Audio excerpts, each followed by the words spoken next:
గురుగారు, ఒక భక్తుడి కోసం జగన్మాత తన కర్ణాభరణాన్ని ఆకాశంలోకి ఎగరవేసిందని అంటారు. ఈ ఘటన ఏ సందర్భంలో ఎక్కడ జరిగింది?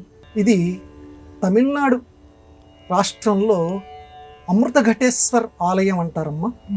అక్కడ జరిగింది ఇది.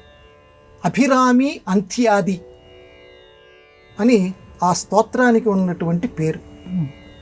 అతని పేరే అభిరాముడు, అభిరామి భట్టార్. అతను ఒకరోజు దేవాలయంలో కూర్చొని ఉన్నటువంటి సందర్భంలో శరభోజీ మహారాజు గారు వచ్చాడు. ఇతను బాగా చదువుకున్న వ్యక్తి, భట్టార్ చదువుకున్న వ్యక్తి. కాకపోతే అమ్మవారి ధ్యానంలో మునిగిపోయి ఉన్నాడు. మునిగిపోయి ఉన్న సందర్భంలో ఈరోజు ఏ తిథి అన్నాడు. ఈరోజు నిజానికి ఆ రోజు అమావాస్య. కానీ ఈ అభిరామి భట్టార్ తాదాత్మ్యంలో మునిగిపోతూ అమ్మ యొక్క పూర్ణ చంద్రబింబాన్ని తలుచుకుంటూ, అమ్మ ముఖం పూర్ణ చంద్రబింబం కనుక ఈరోజు పౌర్ణమి అన్నాడు. శరభోజీ మహారాజు గారికి కోపం వచ్చింది. అరే, ఈరోజు అమావాస్య, ఊరికి పరీక్ష కోసం అడిగాడు. నువ్వు పౌర్ణమి అంటావా అని చెప్పి, ఇవాళ గనక రాత్రికి గనక చంద్రుడు పూర్ణత్వంతో గనక కనిపించకపోతే నీకు శిరశ్ఛేదం, నాతోటే నువ్వు మాట్లాడతావు ఈ రకంగా నువ్వు అని చెప్పి కోపం కొద్దీ వెళ్ళిపోయాడు. అప్పటికి ఈయన ఇహ ప్రపంచంలోకి వచ్చాడు. అమ్మవారి ధ్యానంలోంచి వచ్చి రాజుగారి మాట అంటే వణుకు పుట్టింది.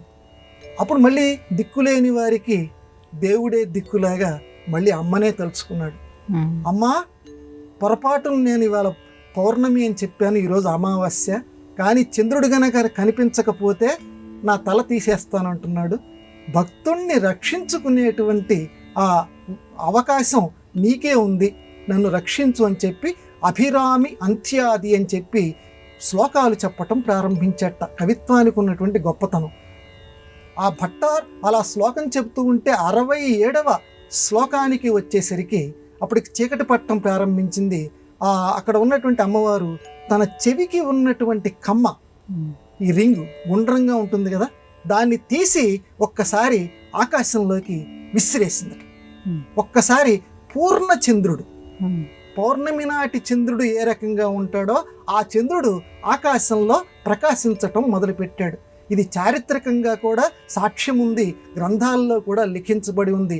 అంత అద్భుతమైనటువంటి క్షేత్రము ఈ అమృతఘటేశ్వర ఆలయంలో ఉన్నటువంటి అభిరామి క్షేత్రం. అక్కడ ఉన్నటువంటి అమ్మవారు భక్తుడి పేరునే ఆ రోజు నుంచి తన పేరు కింద పార్వతీ అమ్మవారు మార్చుకుంది. అందుకే ఈరోజు కూడా అమ్మవారిని అభిరామి దేవత కింద అక్కడ కొలుస్తూ ఉంటారు. అభిరామి అని అంటే అందమైనటువంటిది, అంటే మన మనస్సుల్ని సంతోషపెట్టేటువంటి దేవత. అటువంటి ఆ దేవత భక్తుడి కోసం అంత సాహసం చేసింది, అంత అనుగ్రహాన్ని చూపించింది. కాబట్టి అటువంటి అనుగ్రహాన్ని మనందరి మీద కూడా, మనకి ఏదన్నా కష్టాలు ఉంటే జీవితంలో మనం కూడా భట్టారులాగా అమ్మవారిని ప్రార్థిద్దాం. ఇలా ఆవిడికి ఉన్నటువంటి సమస్తం ఆమె చేతుల్లో ఉన్నవి ఒక్కటి అలా విసిరేస్తే చాలు, మనకు ఉన్నటువంటివన్నీ కూడా తొలగిపోతాయి. కష్టాలన్నీ కూడా ఆ అమ్మ చూపు మన మీద పడాలని అందరం కూడా ప్రార్థన చేద్దాం.